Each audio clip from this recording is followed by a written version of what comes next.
Bueno, creo que podemos empezar ya. Creo que ha entrado todo el mundo. ¿Está todo el mundo? Bien, pues buenas tardes. Reanudamos hoy el ciclo después de la interrupción de la fiesta de la semana pasada, el ciclo de los cinco surrealistas de la colección Thyssen-Bornemisza con Magritte, que está representado únicamente por una obra en nuestra colección, en la colección del museo, pero una obra muy central, muy importante, central para nuestra colección y central en la carrera de Magritte. Probablemente sea la conferencia de hoy la más difícil para mí y quizá la más difícil de seguir para ustedes. Voy a hacer un esfuerzo para explicar a Magritte, pero no todo Magritte tiene que ser explicable necesariamente. No hay por qué suponer que todos los enigmas se puedan despejar. No voy a contar anécdotas biográficas, chascarrillos biográficos como otros días. Magritte tiene una complejidad de otro tipo que no reside en la vida, sino en la cabeza. Es un pintor más cerebral que otros. Y para definirlo, quizás sea mejor que ninguna otra cosa comenzar por esta acuarela pequeña que colgaba, según cuenta David Sylvester, en la escalera de la casa de Georgette, la mujer de Magritte, después la viuda de Magritte. Aparentemente es una acuarela de Paul Klee, pero a primera vista, cualquiera que haya visto a Paul Klee detecta que se trata probablemente de un falso. Es un falso, probablemente obra de René Magritte. David Sylvester llegó a la conclusión de que en colaboración con Marienne y con objeto de conseguir fondos para una serie de ediciones, de publicaciones que sacaba con Marienne, Magritte produjo pinturas y dibujos atribuidos, firmados con firmas falsas de Picasso, Braque, de Quirico, Max Ernst y algunos otros entre los años 43 y 46. La falsificación de Max Ernst, que era un pintor de su mismo grupo, tiene una gracia especial, porque Max Ernst había despreciado a Magritte en alguna ocasión, tratando su pintura de collages pintados a mano, muy evidentemente, decía Max Ernst, endeudados con su propia obra, con la de Ernst, ¿no? O sea, que lo había tratado como a un epígono, una especie de discípulo que se negaba a reconocer a su maestro. Y a pesar de las protestas de Magritte, Magritte nunca consiguió que Breton le forzara a Max Ernst a reconocer el mérito de Magritte. Así que la falsificación de obras de Max Ernst habría resultado una venganza bastante sutil, ¿no? El hombre del que vamos a hablar hoy es entonces una especie de estafador o de falsificador, de enmascarado en todo caso. Como aparece en esta fotografía anónima, muchas de las fotografías en las que Magritte convive con sus cuadros no tienen un autor conocido, pero están como dictadas por el propio pintor, obviamente. Se hicieron a instancias del pintor. Magritte y Le Barbar, un cuadro destruido en la Segunda Guerra Mundial, que representa a ese enmascarado de antifaz. Enmascarado porque, como hemos visto, se sirve de medios no ortodoxos, y enmascarado porque en general es alguien que se camufla, se disfraza, no nos presenta su identidad, sus intenciones a primera vista. Penetrar en las intenciones de Magritte es un enorme desafío, es un laberinto. El cuadro de la colección Thyssen tiene un título que normalmente se conserva en francés. A veces se ha traducido la llave del campo o la llave de los campos, pero la clé de chambre en francés es una expresión idiomática codificada que viene a ser equivalente a nuestra expresión prendre la clé de champ, tomar la llave de los campos, significa algo así como tomarlas de Villadiego, o sea, largarse, liberarse, ¿no?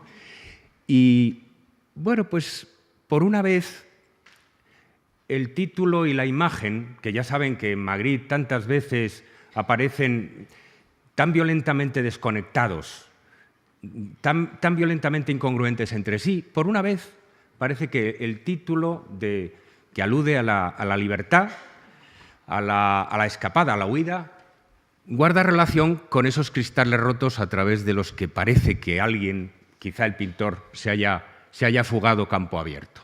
El cuadro fue adquirido por el Barón en 1976, o sea, es una adquisición muy tardía en la colección y, como he dicho ya, es un unicum de Magritte. Para explicar a Magritte, la obra de Magritte ofrece un despliegue aparentemente inagotable de imágenes intrigantes, misteriosas y, uno sospecha, muy probablemente absurdas. Pero es difícil dar con una clave. Clave es una palabra o llave que se repite constantemente en los títulos de Magritte, pero que pocas veces nos ofrece de verdad una clave, ¿no? Pues dar con una clave que nos permita organizar todo ese inventario de, como digo, de misterios y de aparentes absurdos en un sistema. Y, sin embargo, sospechamos que Magritte es un pintor sistemático, es un pintor que sigue una pauta, que no actúa arbitrariamente, que no camina al azar. Yo creo que lo más parecido a una pauta que podemos encontrar para el desarrollo del imaginario magritiano se encuentra en los años 26, 27, cuando verdaderamente se formula el estilo de madurez de Magritte en el seno del grupo surrealista y en discusión con los pintores y poetas del surrealismo.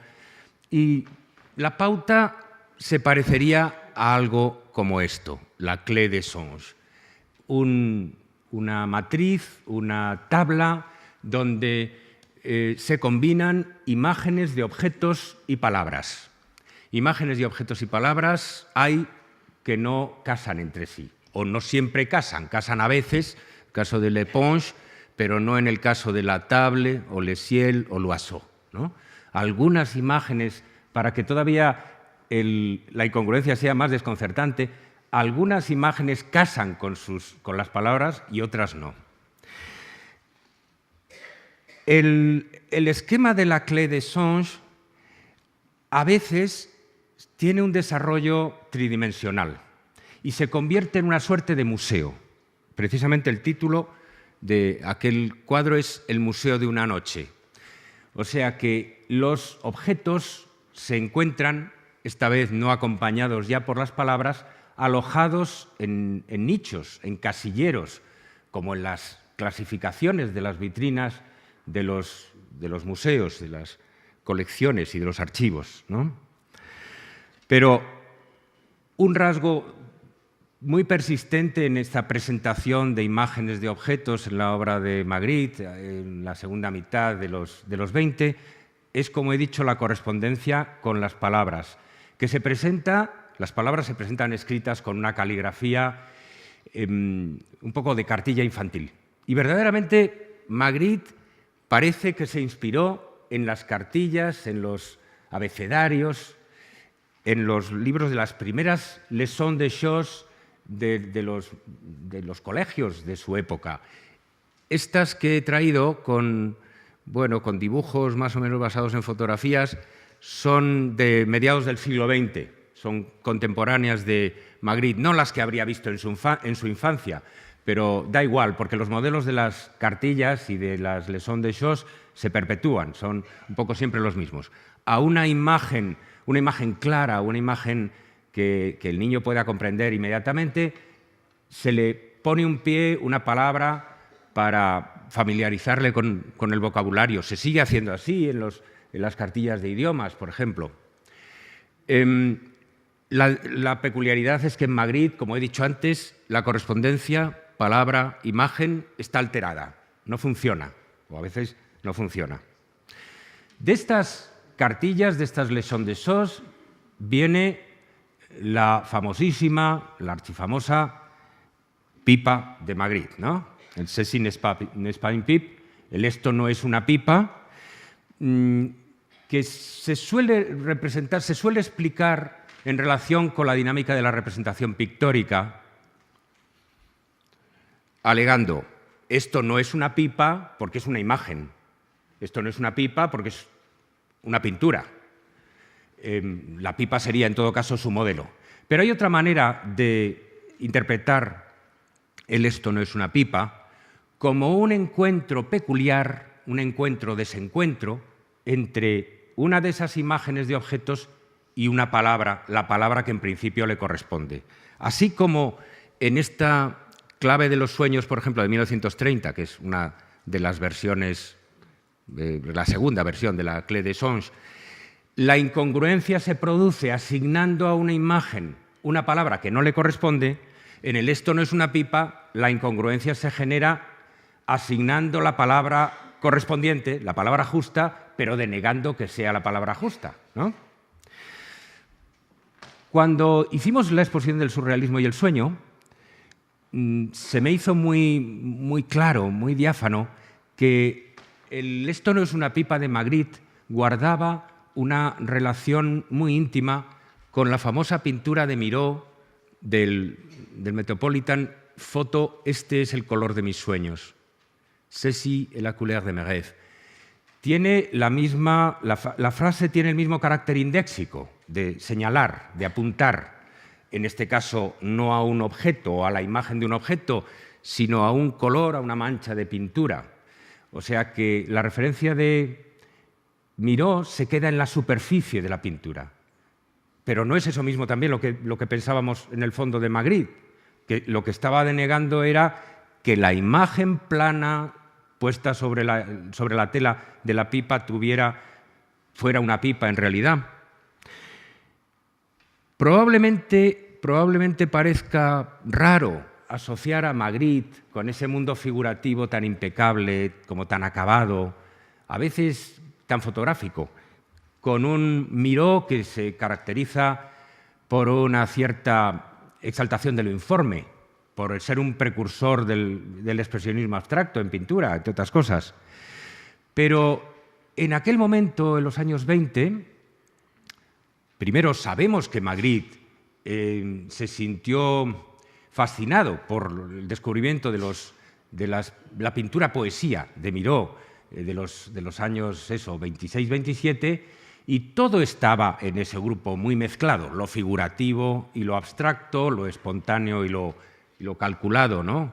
El eslabón perdido, diríamos, entre la pipa de Magritte y el color de mes rêves, la couleur de mes rêves de Miró, sería este que es el antecedente de la pipa de Magritte, el cuadro precursor sin título, donde la pipa y una mancha informe, un poco excrementicia, ¿no? A la que no sabemos poner nombre, lleva el título debajo, el rótulo de la pipe. Por extraño que parezca, esta pipa vino de esta.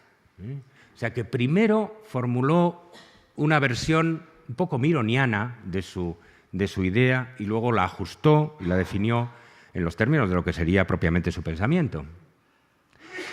En 1929, terminando una etapa de investigación sobre palabras e imágenes centrada en textos, palabras e imágenes, como digo, pintura y poesía, Magritte publica un brevísimo texto, pero un texto programático muy importante en la Revolución Surrealista, que está formado como por unas breves frases que casi funcionan como tesis, acompañadas por dibujos, porque a él le gustaba siempre esta forma de expresión jeroglífica, emblemática, en la que el texto dialoga con la imagen, aunque el diálogo a veces sea un diálogo a palos, sea un diálogo en el que la imagen se enfrenta con el texto y el texto con la imagen.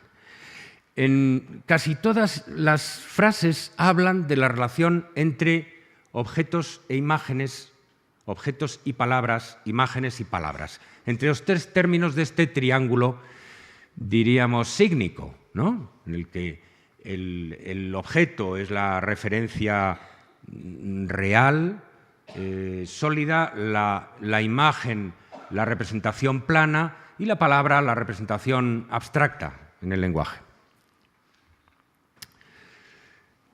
Uno de los dibujos que está ahí en ese lado, aquí, ¿no? En el lado derecho, lo tenemos separado aquí, representa muy sintéticamente el caballo real, el cuadro que representa al caballo y al tipo que pronuncia la palabra cheval. En eso se podría resumir, sintetizar todo el núcleo de la preocupación, no solo pictórica, sino casi diría filosófica, de Magritte en estos años. Y por esto se ha considerado a Magritte una suerte de precursor lejano del arte conceptual, del conceptualismo que florecería más tarde, a partir de la segunda mitad de los 60, y que tuvo como precursor a Joseph Kosuth con One and Three Chairs, una y tres sillas, que presenta el objeto silla, la imagen de una silla y la definición de la palabra silla extraída del diccionario. Se ha relacionado, Nicolas Bourriot, un comisario francés, relacionó con muy buen acierto, a mi modo de ver, esta obra de Kosuth y se podría decir también el dibujo precursor de Magritte con una tesis de Platón en La República, un pasaje de La República donde Platón sostiene que para todo ente existen tres niveles de realidad. Por ejemplo, para el ente cama existe la cama como idea, que aquí correspondería a la definición del diccionario, al concepto de silla en este caso. Existe la cama real, decía Platón, aquella en la que uno puede tumbarse, que es sólida, que está hecha, por ejemplo, de madera, y existe la imagen de la cama. Y Platón sostenía que la más real de las tres es la cama como idea, y después en un segundo grado vendría la cama física, y la imagen se encontraría en el tercer nivel y en el más deleznable, en el menos sustancial, porque estaría a una doble distancia de la verdad de la idea. Todas estas preocupaciones parecen bien abstrusas y muy puramente filosóficas. Poco a poco vamos a ir acercándonos a un terreno menos árido. Magritte, aunque tuviera un núcleo de preocupaciones filosóficas, también estaba interesado naturalmente en los problemas específicamente visuales. Por ejemplo, desde mediados de los años 20 es constante en su obra la preocupación sobre la inversión de lo que llamamos figura y fondo en las representaciones visuales, en las representaciones plásticas. Figura, diríamos, es aquello que está definido como en un primer plano contra un fondo que no tiene rasgos y sobre todo que no llama nuestra atención, que no apela a nuestra atención o que no constituye el foco de nuestro interés. Bueno, pues Magritte se empeña en alterar, en invertir los papeles de figura y fondo en sus cuadros. O lo que es lo mismo, en convertir el espacio positivo en espacio negativo y viceversa. Esta es una técnica que los artistas utilizan regularmente, por ejemplo, durante su educación como pintores o como dibujantes. El prestar atención cuando, por ejemplo, dibujan del natural no a las formas positivas de las cosas, no a lo lleno, al volumen de las cosas, sino a los intervalos entre las cosas, porque así se comprende mejor la trabazón de la composición en su conjunto. Cuando en lugar de mirar a un brazo, miramos y como dibujantes tratamos de perfilar, de contornear el espacio que separa el brazo del torso, entonces el conjunto de la imagen queda mejor trabada, atada, mejor compuesta. Magritte hace un uso naturalmente más excéntrico de esta inversión de espacio positivo y negativo.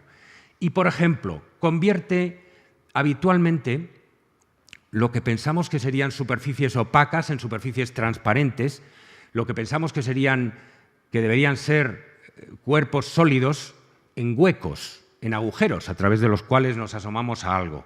Un ejemplo muy canónico es el de el falso espejo, le faux miroir, repetido muchas veces después en el ojo, a través del cual nos asomamos al cielo. O quizá no nos asomamos al cielo, porque como sugiere el título, lo que sucede es que el cielo se refleja en el iris del ojo. Plantea Magritte una ambigüedad entre el espejo y la ventana a través de la cual nos asomamos a algo. El ojo de Magritte se inspira probablemente directamente en Max Ernst. Vamos a darle una satisfacción a Ernst en esta rueda de la luz, en un frottage de su historia natural, pero todavía más, quizá, en la famosa estampa, el ojo reflejando el interior del Teatro de Besançon, del arquitecto Ledoux, donde se trata de un reflejo. No es que nos asomemos al iris como a una ventana, sino que el espectáculo del teatro se refleja en el ojo como en un espejo que en realidad debería ser cóncavo, aunque es convexo.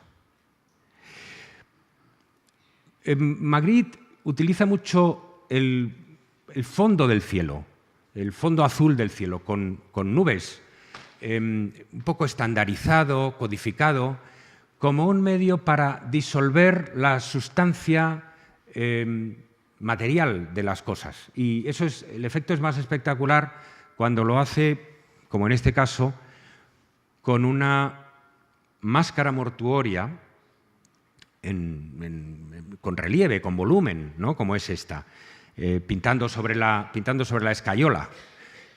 Hay una etapa en los años 30 en la que Magritte, como los otros surrealistas, se interesa mucho por los objetos tridimensionales y, por ejemplo, pinta una serie de botellas con formas más o menos adaptadas a la entidad de la botella, bromeando o poniendo en tela de juicio la entidad física de la botella.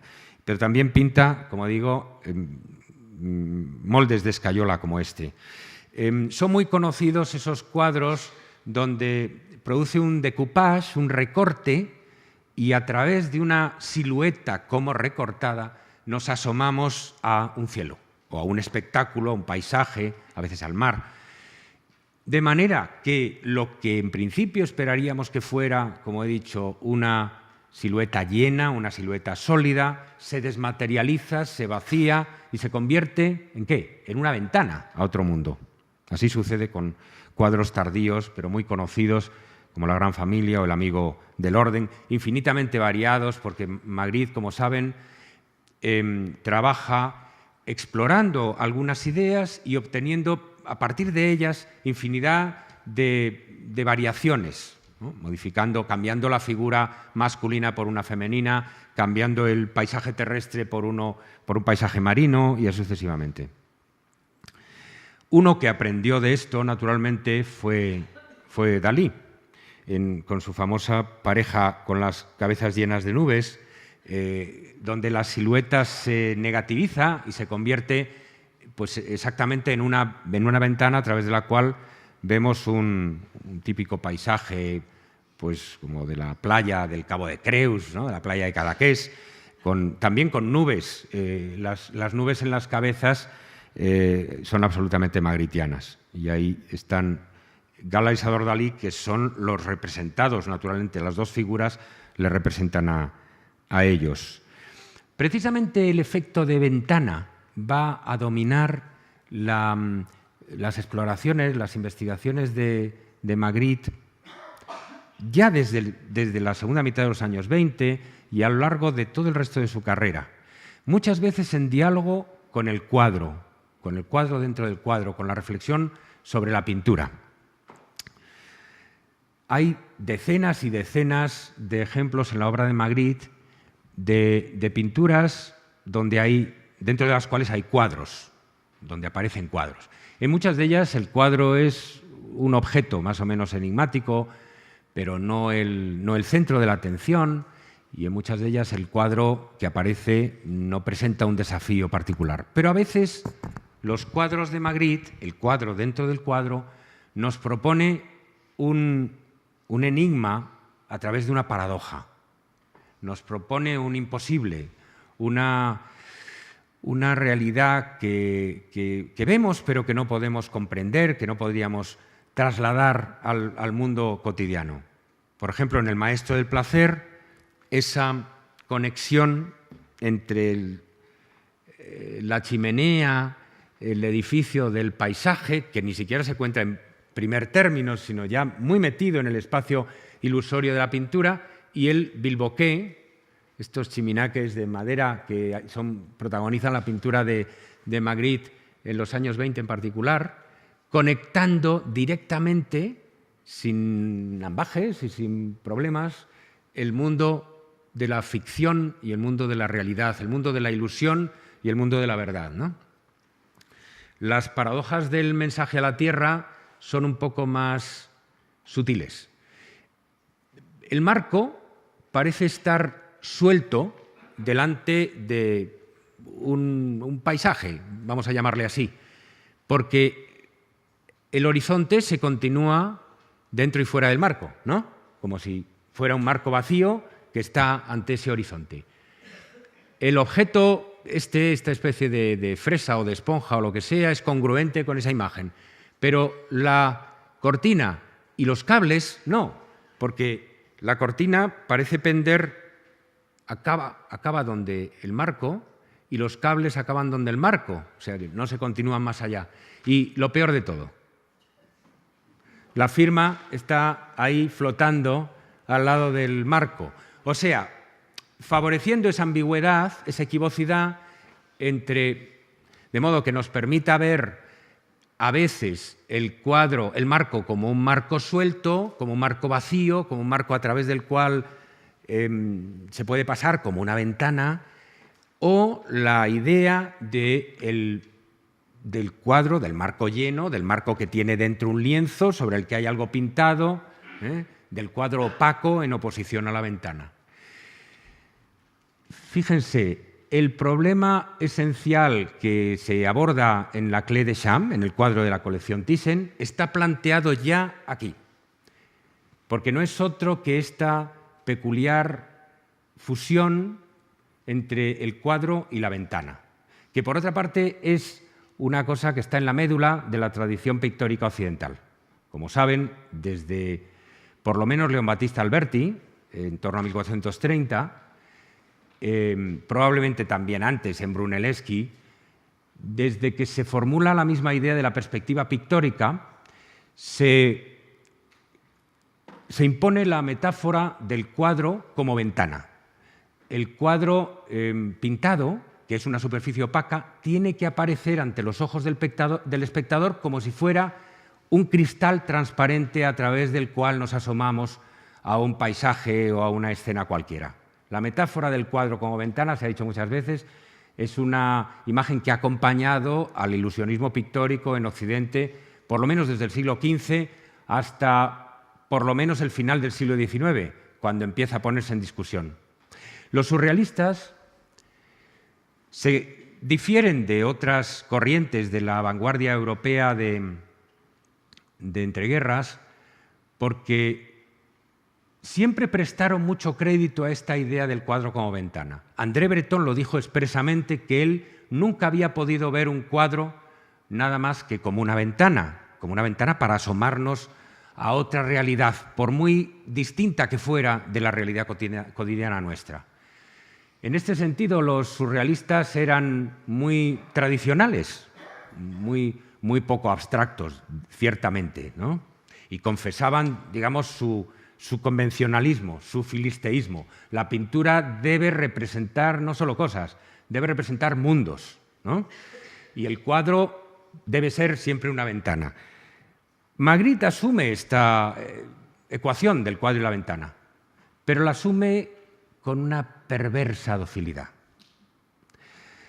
La asume como si fuera a darnos lo que el público habitualmente pide: ilusiones de la realidad, cosas que parezcan vivas y no pintadas, cosas que parezcan en continuidad con el mundo cotidiano, que nos parezcan las cosas más naturales del mundo.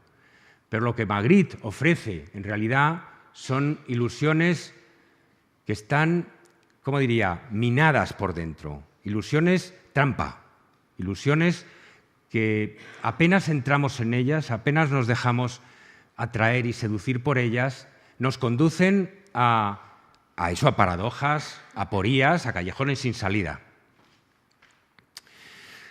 La imagen del marco abierto, del marco vacío, es pues el corazón de la metáfora de la equiparación cuadro-ventana. Claro, lo que comparten el cuadro y la ventana es el marco, ¿no? Y muchas veces Magritte lo utiliza abiertamente vacío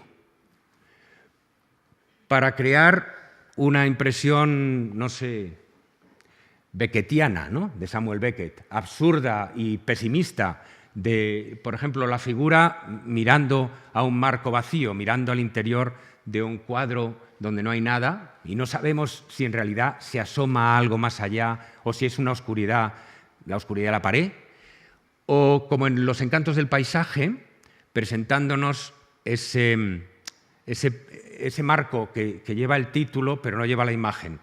Estamos viviendo de los réditos de esa investigación sobre las palabras y las imágenes, ¿no? Paysage, pero sin la imagen. Y la escopeta, como confirmando la relación con el paisaje, con el campo, pero sin un conejo o un ciervo que llevarnos a la boca, claro. El cuadro llevaba en la trasera, este cuadro de Magritte, dos títulos tachados que quizá pueden ayudarnos un poco a definir el talante, si no a resolver el enigma.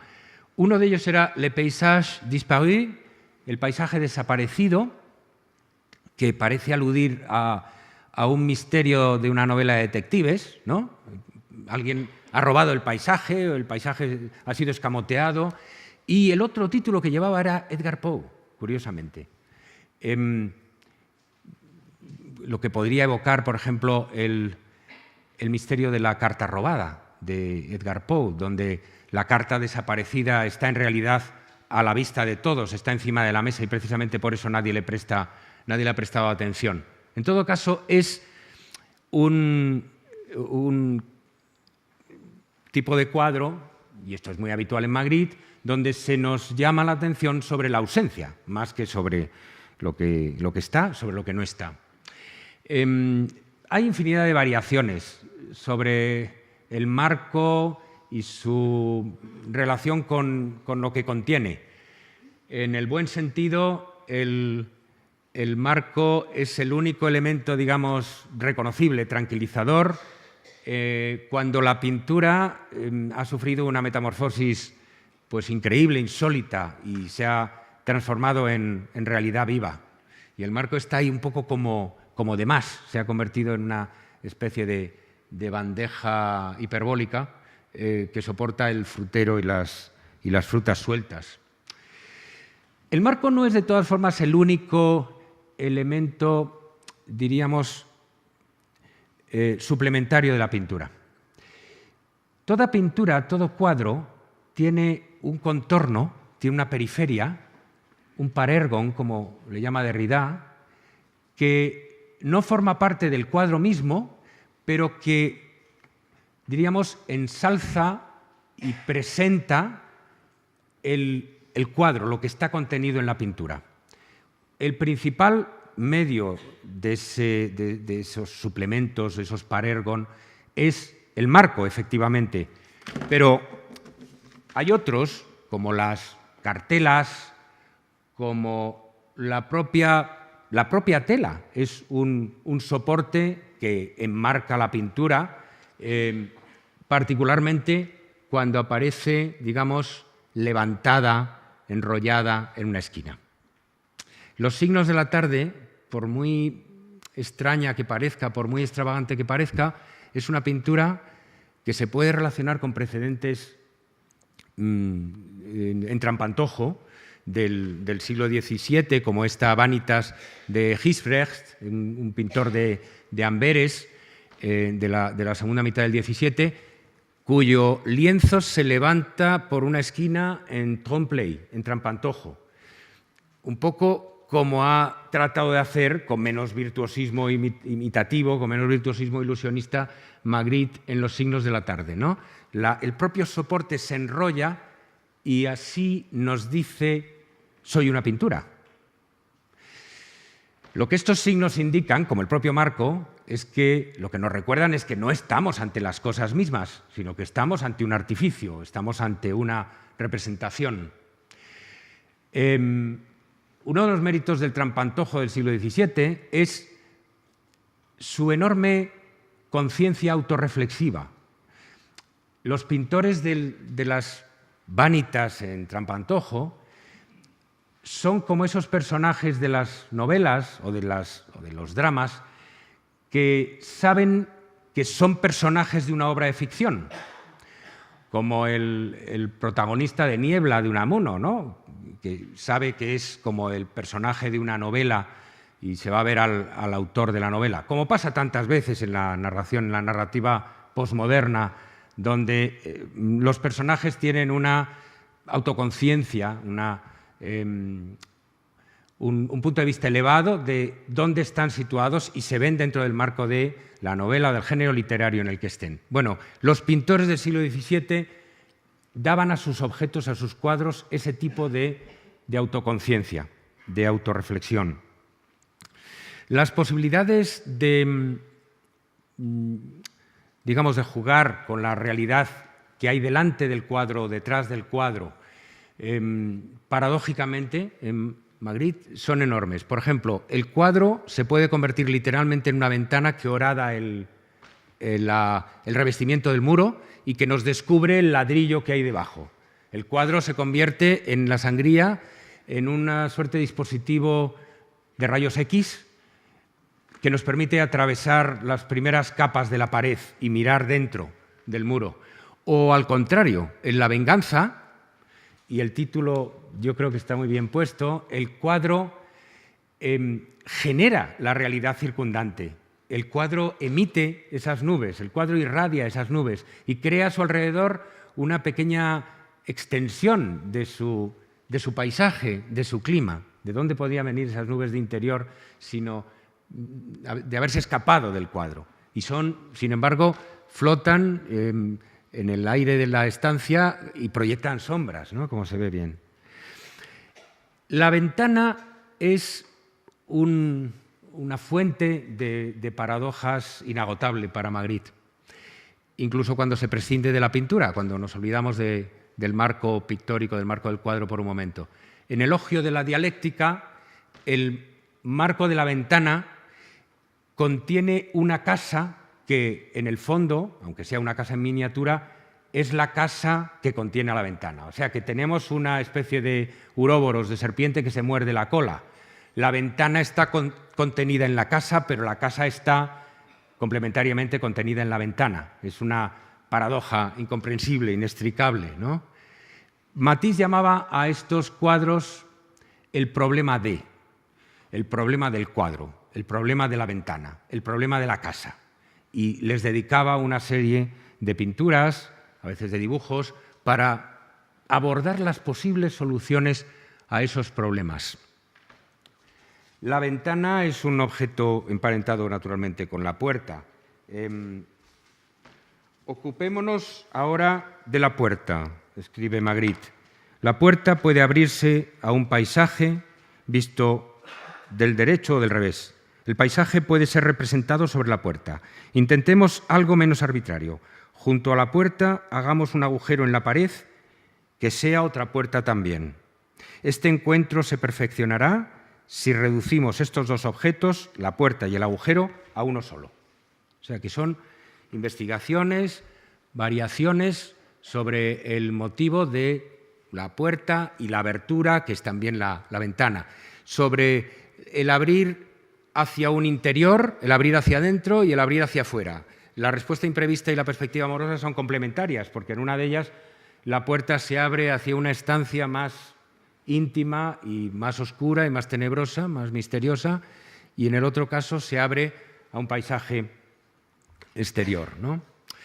Cuando descubrí la fotografía de Lee Miller, Retrato del espacio, pensé que tenía mucho que ver con estas aberturas, estas misteriosas aberturas magritianas, y luego me llevé una alegría cuando fui al catálogo de Sylvester y vi que, bueno, Sylvester sostiene que seguramente fue una fuente para esta representación bastante abstracta, donde el hueco se convierte en una cosa flotante, fantasmagórica, no es ya como la abertura en la puerta, es algo muy misterioso, como un pedazo de una gasa, o un pedazo de un cristal, tal vez, pero que nos abre a una dimensión, nos abre una puerta a una dimensión distinta. Vamos a volver por un momento al texto de la Revolución Surrealista, de las palabras y las imágenes que veíamos antes. En las palabras y las imágenes he dicho que casi todas las frases y los dibujos hablaban de palabras, imágenes y objetos, ¿no? Relacionaban palabras con imágenes, imágenes con objetos, objetos con palabras. Pero hay un par de ellas que no. Este en concreto. Es un muro de ladrillo y la frase dice: un objeto hace suponer que hay otros detrás de él. Todo objeto nos hace suponer que hay algo detrás, oculto. Y hay otra observación aquí que dice: ahora bien, los contornos visibles de los objetos en la realidad se tocan como si formaran un mosaico. Estas dos frases son como intrusas, no tienen nada que ver con el resto de las frases y de las imágenes, porque se refieren al mundo visual, no se refieren a la conexión entre palabras, imágenes y cosas, se refieren al puzzle visual y al modo de encajar los componentes de la imagen visual, a la relación entre la pintura como plano y el mundo tridimensional, a esos problemas específicamente pictóricos, diríamos. Cuando descubrí el boceto de Le Mot et les Images, a partir del cual se publicaría el texto en la Revolución Surrealista, me di cuenta de que esas dos frases que les he dicho estaban contiguas. O sea que para Magritte, aunque luego las separara, pero formaban un poco una sola cosa. Preguntémonos, a propósito de un objeto que aparece en la pintura de Magritte, ¿qué hay detrás de él? ¿Qué oculta ese objeto? Esta es una pregunta que se plantea muy a menudo a propósito de los objetos y de las figuras protagonistas de los cuadros de Magritte. Y preguntémonos también cómo encaja con las formas contiguas. ¿Qué significa el que se toque y encaje o no con los objetos y las superficies vecinas?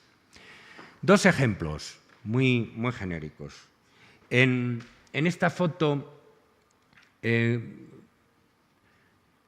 de Magritte con su Georgette, con su esposa, él trata de presentar la sombra, y su sombra es la expresión de la intimidad, de la sintonía extraordinaria que tenían los dos, y lo expresa mediante esta superposición, solapamiento, en el que, bueno, por otra parte ella está delante, ella está en primer plano y él detrás.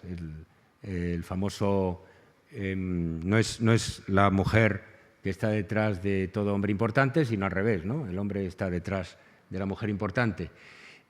Si fuera en la realidad, sabríamos que detrás de la cabeza de ella hay una mitad de la cara de Magritte, que moviendo la cabeza, podemos descubrir. Y si fuera una pintura, sabríamos que no hay nada detrás. Pero la fotografía tiene un estatus ambiguo, por eso le interesa tanto a Magritte, porque se sitúa exactamente entre la imagen fingida pictóricamente y la realidad de verdad. En la pintura, muy a menudo, recurre Magritte a estos objetos incordiantes, que nos obstruyen precisamente aquello que es el foco de la atención. Por ejemplo, en el retrato de un caballero, la parte central de la cara, ¿no? Hay un pandán que es con una señora y un ramillete de flores, ¿no? La famosa manzana flotante, irritante, que obstruye la visión y que, de todas formas, nos impone irresistiblemente la idea de que tiene que haber algo detrás. Pero hay algo detrás. Se trata simplemente de una imagen pintada. En la pintura no hay nada detrás, nada más que la tela y luego la pared. Así comienza, y así vamos ya derechos a nuestra clé de champ, al argumento central de nuestra charla de hoy. Así comienza una exploración del cuadro y la ventana muy concreta que está basada en el juego del ocultamiento y la coincidencia. Una especie de juego del escondite entre las imágenes y las cosas, donde lo mismo que oculta revela y lo que revela oculta. Enseguida veremos qué significa eso. Bueno, lo que significa es que el cuadro es una ventana y la ventana es un cuadro, básicamente. El primero de los hitos en el desarrollo de esa exploración es este cuadro que se llama La Belle Captive, La Bella Cautiva, de 1931. Magritte ha pintado un paisaje trivial a más no poder. Su increíble genio consiste siempre en escoger los objetos y las situaciones más banales y más inofensivas para provocar los enigmas más insoportables. Salimos al campo y contemplamos este cuadro de paisaje que encaja maravillosamente con lo que tiene al lado. Acuérdense de esta consideración de cómo encaja un objeto con los que están contiguos en la pintura, y parece esconder precisamente aquello que revela. Lo que parece haber detrás de la tela es precisamente lo que hay encima de la tela. ¿Me explico? De manera que podríamos imaginar una discusión donde alguien dijera: hay que ver qué ocurrencia tan fantástica, la de Magritte. Claro, detrás de ese cuadro, lo que ha estado pintando el pintor del natural, este sería el dialogante más ingenuo, pues claro, está literalmente lo que estamos viendo en el cuadro, pero en forma de realidad. Ahí detrás no lo vemos, pero ahí detrás está la realidad, el modelo, el original de la imagen pintada. Entonces llegaría un interlocutor más sofisticado y más escéptico y le diría: detrás no tiene por qué haber nada. Detrás puede haber otra cosa, puede haber una vaca, puede haber unos árboles o puede haber un río. ¿Por qué va a haber? Puede haber pintado aquel paisaje ahí en medio y encaja con lo que hay alrededor por casualidad. Y no tiene por qué estar el modelo exacto de esa imagen detrás en forma de original. Pero podría llegar un tercer interlocutor todavía más sofisticado, ¿y qué les diría a los otros dos? Detrás no hay nada, porque detrás de una imagen pintada no hay nada más que el soporte, la tela o la tabla y la pared. Es decir, que la discusión es vana. Pero, entre tanto, Magritte nos mantiene entretenidos en este ir y venir entre la imagen, entre el marco transparente que decíamos antes, entre el marco que nos permite asomarnos a algo y la superficie opaca que nos lo tapa. Hemos estado hablando de opacidad y transparencia, de ventanas y de cuadros. Y este es un cuadro que es una ventana, literalmente una ventana, o por lo menos dice que lo es, o promete que lo es. La Bella Cautiva tuvo algunas secuelas que son en todas ellas el cuadro está colocado sobre un caballete, ante un paisaje y parece encajar estrictamente, milimétricamente, con lo que supuestamente habría detrás. No podemos imaginar que hubiera otra cosa, ¿no? Todas estas secuelas de la Bella Cautiva son cuadros al aire libre. Son cuadros dentro del cuadro presentados al aire libre. Y son como la expresión más básica, más elemental del problema de la coincidencia y del ocultamiento. Muy brevemente voy a hablar de un problema filosófico que Magritte suscita aquí, y nunca se ha hablado de esto.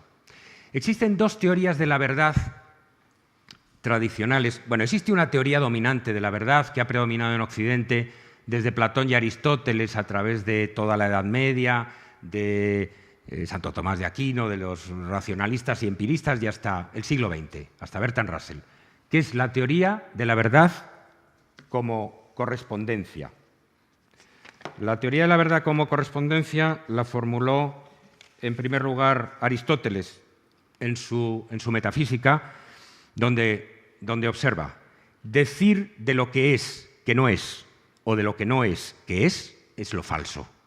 Mientras que decir de lo que es, y de lo que no es verdadero. Esa es la formulación, parece fácil, ¿no? Pero de la teoría de la verdad como correspondencia. O dicho en términos más precisos, más sintéticos, de Santo Tomás de Aquino, la verdad es adequatio rei et intellectus. O sea, la verdad es la correspondencia, la congruencia entre el intelecto y la cosa, entre el entendimiento y la cosa, o entre el enunciado que el entendimiento emite y el estado de cosas que presenta la realidad. Si yo digo que estoy ante un atril blanco de tales medidas y efectivamente está aquí, pues lo que estoy diciendo es verdad. Si mis proposiciones corresponden a los estados de hecho en el momento y el lugar en que se ha determinado, entonces estoy diciendo la verdad. Y si no corresponde, no. La teoría de la correspondencia es muy fácil de captar. Pero a pesar de esta virtual unanimidad de todos los filósofos sobre la teoría de la correspondencia, en el siglo XX hubo un filósofo que se atrevió a desafiar la teoría de la verdad como correspondencia, y fue Martin Heidegger. Martin Heidegger, no me voy a detener a explicar, naturalmente el contexto sería imposible, pero básicamente sostiene que antes que correspondencia, antes en sentido ontológico, la verdad es desvelamiento, o como él dice, desocultamiento. O sea, poner descubierto algo que estaba oculto. Y entender la verdad como desvelamiento, como desocultamiento, es previo a entenderla como correspondencia. Hay un sentido cotidiano en el que hablamos de la verdad no como correspondencia, sino como desvelamiento. Cuando decimos, parece que se ha descubierto la verdad sobre tal cosa, sobre tal caso, ¿no? Como la novela de Mendoza, la verdad sobre el caso Savolta. La verdad es algo que se destapa, es algo que estaba oculto y que viene a la luz, ¿no? Lo decimos en particular de los casos judiciales, lo decimos de todo lo que los hombres han pretendido ocultar, ¿no? La verdad en ese sentido es desvelamiento. Bueno, pues yo creo que hay en Magritte una intuición de esta alternancia y de esta especie de combate entre la noción de la verdad como coincidencia, como que la imagen corresponde a esa realidad que hay enfrente, el enunciado corresponde a esa realidad que hay enfrente, y la noción más básica, más radical, más fundamental de la verdad como desocultamiento. Porque lo primero que tendríamos que hacer para ver si existe la coincidencia aquí sería ser capaz de desocultar lo que hay detrás. Y eso, naturalmente, no es posible en la imagen visual, ¿no? Si quitáramos el trozo del cuadro que representa esas casas con el caballete, lo que quedaría sería un hueco vacío, no una realidad ninguna, ¿no? En los años 30, a veces Magritte también explora este mismo asunto con la figura humana.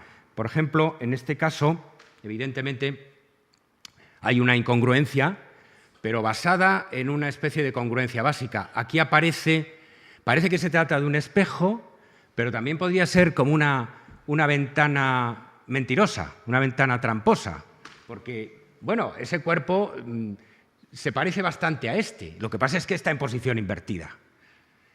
La incongruencia destaca más precisamente porque hay una congruencia básica, digamos.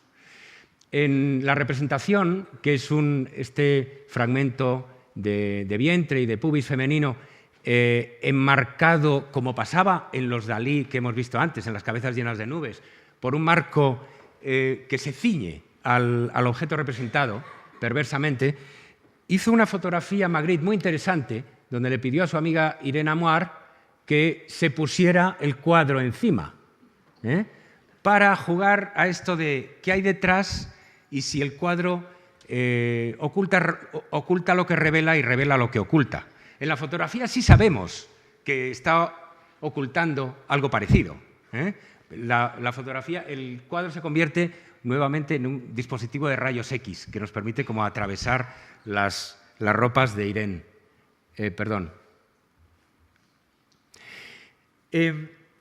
El primer estadio era ese, la coincidencia y el ocultamiento de un cuadro que está ante un paisaje o ante una figura. Pero en los años 30, con la condición humana, con este cuadro, Magritte dio un segundo paso adelante, y es colocar ese cuadro en coincidencia con el paisaje en un interior y enmarcado por una ventana. O sea, el cuadro ya es una especie de ventana. Bueno, pues ahora lo metemos dentro de una ventana mayor.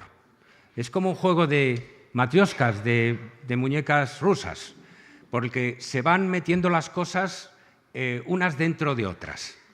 De ese modo piensa Magritte, no colocando unas cosas junto a las otras, sino injertándolas unas dentro de las otras, incrustándolas unas dentro de las otras. Claro, un efecto es que aquí ya hay un marco múltiple. Hay este marco, el marco del propio borde de la tela, y hay el complejo marco de la ventana, además acompañado por las cortinas, que tienen mucha miga, que tienen mucha tela, las cortinas. Bueno, esta es una versión menor y más tardía, de la que por otra parte no he encontrado una, pero donde también están las cortinas, ¿no? Está un poco a medio camino entre la bella cautiva y la condición humana. ¿Por qué son importantes las cortinas?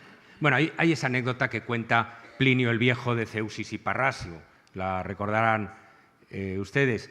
Zeuxis había pintado unas uvas también pintadas que atraían a los pájaros, que iban a picotearlas. Pero entonces Parrasio le desafió a una demostración de virtuosismo todavía mayor. Y Parrasio pintó un cuadro que estaba como cubierto por una cortina. Y cuando su colega vino a ver el cuadro, trató de descorrer la cortina, ¿no? Y entonces el mérito de Parrasio era mayor porque no había engañado ya a los pobres pájaros, sino a un colega, a un pintor avezado. La cortina de Parrasio aparece con frecuencia como un dispositivo para exaltar el virtuosismo del trampantojo ante el espectador en la pintura del 17, por ejemplo, en este famoso Rembrandt de la Sagrada Familia con cortina, como una cortina medio descorrida que nos permite asomarnos al espectáculo, marco incluido. El marco está detrás de la cortina, o sea que es un marco pintado, ¿no? O, por ejemplo, Adrien van der Speld y Frans van Mieris pintan este bodegón en trampantojo, donde verdaderamente la cortina brilla, resplandece con una intensidad que casi nos hace pensar que es real, en contrapunto con la realidad menor de las flores, ¿no? Las cortinas y otros dispositivos enmarcantes reaparecerán en otras versiones de la condición humana, más tardías. Aquí están las cortinas, pero también está este truco, este recurso a rebasar el borde de la ventana. Antes el lienzo estaba metido en la ventana. Ahora Magritte experimenta qué pasaría si el lienzo rebasa el borde de la ventana, pero se mantiene en continuidad con lo que la ventana ofrece, con muy mala uva. Bueno, pues que podíamos llegar a componer una especie de monstruoso híbrido, hecho en parte de ventana y en parte de cuadro, como este, un arco que es transparente, es hueco, sabemos que se puede atravesar, y una sección que es opaca y que es cuadro, que es tela pintada, pero sin embargo, a primera vista, integran una forma única, una forma completamente continua. Este juego de la condición humana del cuadro dentro de la ventana está también en ejemplos menores, como este, donde el interior ya no es una ventana, sino la entrada de una caverna, con ecos quizá platónicos, de nuevo, de la República, ¿no? Porque la caverna en Platón es el mundo de la ilusión contrapuesta a la realidad de verdad. Y más interiores, con más cuadros coincidentes enmarcados en ventanas, en la llamada de las cimas, en una versión tardía de la condición humana. Ahora, en este caso, por ejemplo, abandonando esos paisajes más banales y más inofensivos por un paisaje más inquietante, donde uno de los picos se convierte en una cabeza de una aves rapaz y en las alas de una aves rapaz, que es una imagen que multiplicará Magritte en muchas de sus obras de esta época, de los años 40 y 50. En los paseos de Euclides, el cuadro coincidente, enmarcado por la ventana y las cortinas, se enriquece con una habilidad, con un truco adicional, que es el juego, un poco daliniano, entre el relieve de la torre, del remate de la torre, y la avenida. La avenida es una forma en hueco, es una forma cóncava, es una forma vacía, mientras que, naturalmente, el remate del torreón es una forma voluminosa, es una forma cónica. Y lo que nos está presentando Magritte es que ambas son equivalentes, ¿no?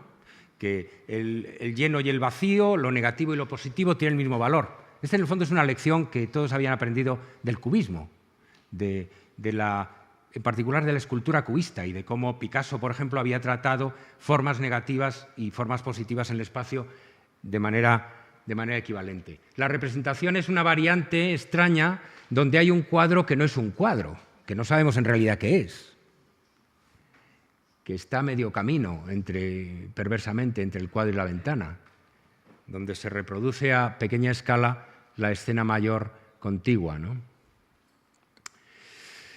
A Magritte le interesaba la autorreflexión pictórica enormemente. Es un pintor que nunca deja de preguntarse por la pintura, y casi podríamos decir que cada cuadro es un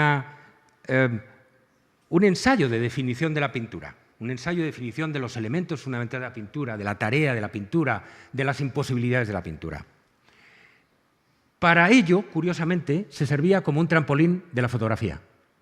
La fotografía permite enmarcar la pintura, me permite elevarme y contemplar la pintura con la distancia de otro nivel, de otra dimensión. Y Magritte frecuentemente utiliza una fotografía de sí mismo pintando o contemplando una pintura para hacer una declaración implícita sobre la pintura, sobre el carácter y los límites de la pintura. La tentativa de lo imposible es un cuadro donde él, inspirándose, por cierto, en una foto de él con Georgette, está pintando a una señora y la está haciendo real por el mismo poder de la pintura. O sea, es un cuadro pigmaliónico, ¿no? Donde, por aquel Pigmalión que rogó a Afrodita que su estatua, la maravillosa estatua que había creado, se convirtiera en una mujer de carne y hueso, ¿no?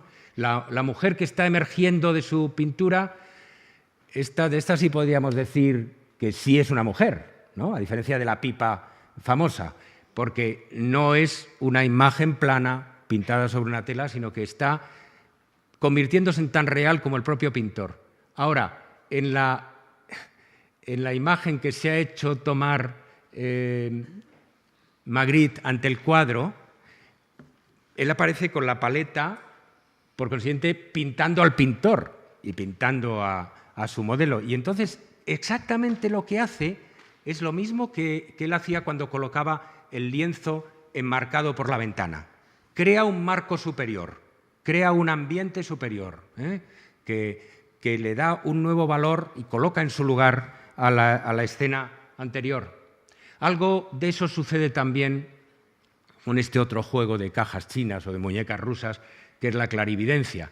El pintor está pintando, bueno, paradójicamente, con un huevo como modelo, está pintando a la paloma, ¿no? Pero luego el pintor se fotografía pintando al pintor, pintando la paloma, ¿eh? Y así sucesivamente. Y ya llegamos a nuestro destino. Después de la bella cautiva, que era el primer grado, la imagen que a la vez tapa y descubre el paisaje. Y el segundo paso, que era la imagen que tapa y descubre el paisaje, pero ahora enmarcada por una ventana. O sea, el cuadro como ventana, pero enmarcado por una ventana de verdad. Pues ahora llegamos al tercer grado, al tercer nivel, al tercer paso. El cuadro ha desaparecido. Ya no hay cuadro. ¿Dónde está el cuadro? El cuadro, solo queda la ventana, pero el cristal se ha roto. Entonces, bueno, el cuadro es el cuadro de Magritte, claro. Les he estado poniendo todo el tiempo una foto muy perversa del cuadro de Magritte, porque no es una reproducción cualquiera. Esta es una foto hecha en nuestro almacén, con aquí la pauta de los colores, sobre un caballete, ¿eh? O sea, hemos colocado han colocado el Magritte sobre un caballete para interponer como otro marco y otra distancia, ¿no? Introducir ese juego magritiano adicional. Pero bueno, decía que entonces el tercer paso en esta progresión es romper en pedazos el cristal y, digamos, descubrir el paisaje y descubrir que efectivamente había una coincidencia. Se ha dicho que en realidad este tercer paso consiste en introducir, después del cuadro y la ventana, un tercer elemento que preocupaba a Magritte, y hemos empezado viéndolo con el ojo, el espejo, porque esos fragmentos rotos de la ventana son como espejos, parecen reflejar una imagen. Sabemos que no reflejan un espectáculo real porque en realidad no está delante de ellos, sino detrás el paisaje, pero se comportan como un espejo. La imagen está depositada en su superficie. Aquí hay una versión más tardía de la clé de Cham, ¿no? de nuestra... Ahí están los detalles pintados en trompe-l'œil. Para conseguir el efecto conceptual paradójico que nos pone perplejos, es necesario un grado de ilusionismo pictórico considerable. O sea, el ilusionismo pictórico no es una habilidad infantil. Tiene una función conceptual importante, tiene una función filosófica. El ilusionismo es un recurso filosófico en la pintura. Es un recurso para ayudarnos a pensar los problemas, las aporías. Nuestra clé de Cham, que es del 36, tiene detrás de sí toda una serie de secuelas, como pasa siempre en Magritte. Ahora, la nuestra es la que viene primero, es la fuente. Y aparece en el dominio de Arnheim con ese paisaje que ya hemos visto de la montaña con el perfil de ave rapaz, y aparece en el crepúsculo. El crepúsculo del mundo de las imágenes todavía introduce una paradoja ulterior que se refiere al tiempo, porque vamos a ver, admitamos que el paisaje se puede haber pintado mágicamente sobre la ventana, pero ese crepúsculo está teniendo lugar ahora, ¿no? ¿Y cómo es que en el cristal roto se refleja el crepúsculo en el mismo momento? ¿Cómo se produce esa mágica sincronización, ¿no? de la imagen rota sobre la imagen real? La caída de la tarde y el catalejo son dos pinturas de la colección de Menil que se sitúan también en la órbita y en la estela de la clé de Cham.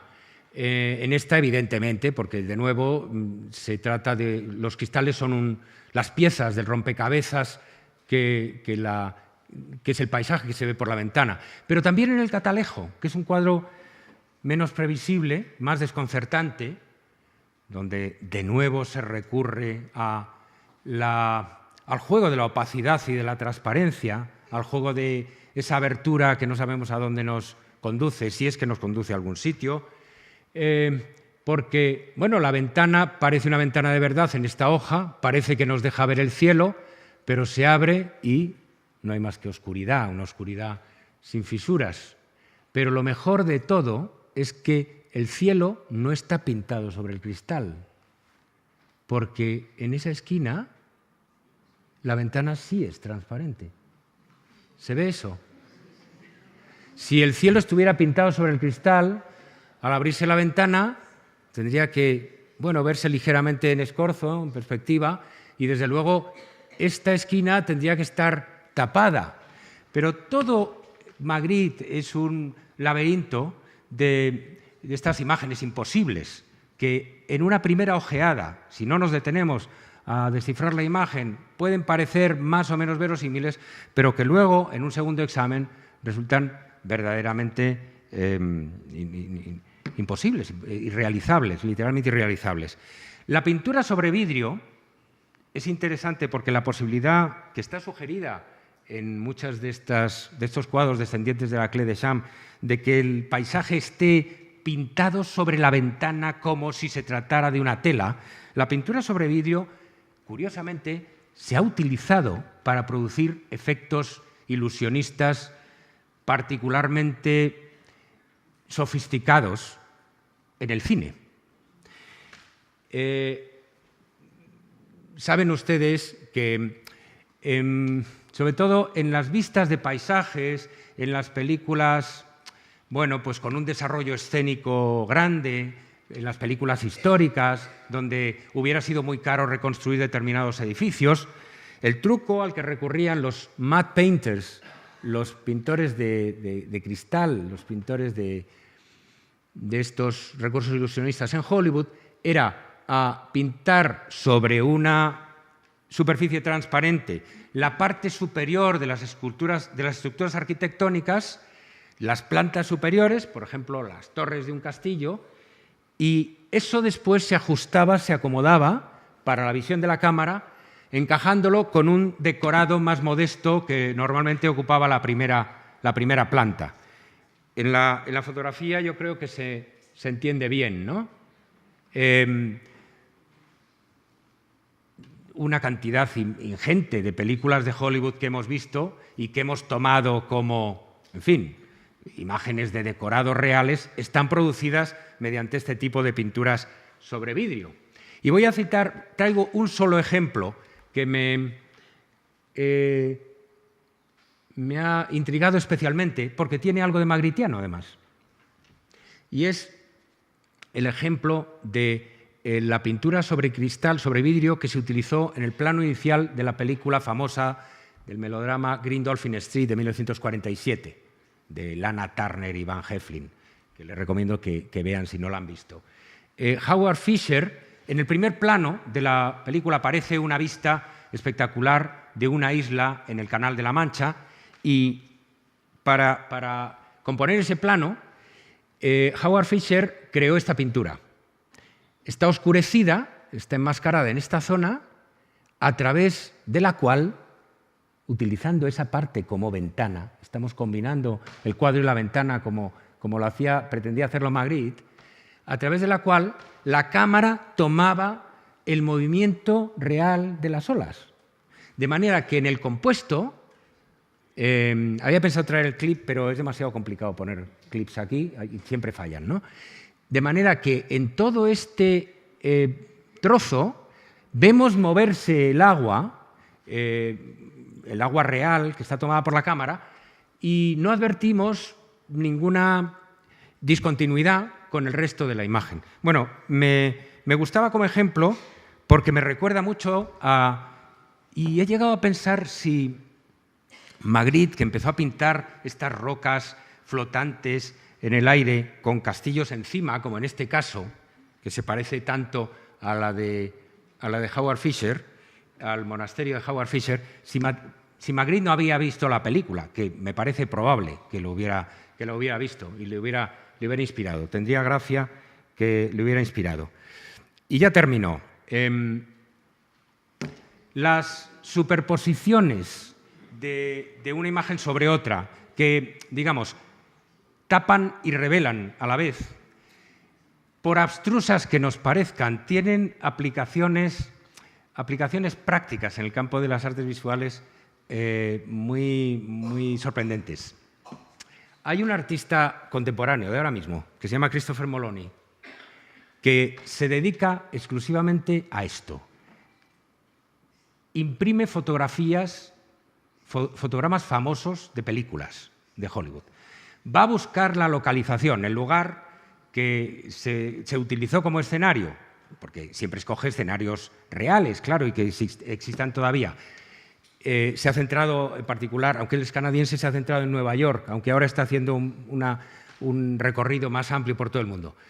Y superpone la foto de la película al escenario real, produciendo así un efecto, claro, por el contraste entre el blanco y el negro y la realidad, y por la coincidencia de lo que, de todas formas, nos parece que está en dos niveles, en dos mundos muy alejados, una extraña hibridación entre la ficción y la realidad, entre la ilusión y la verdad.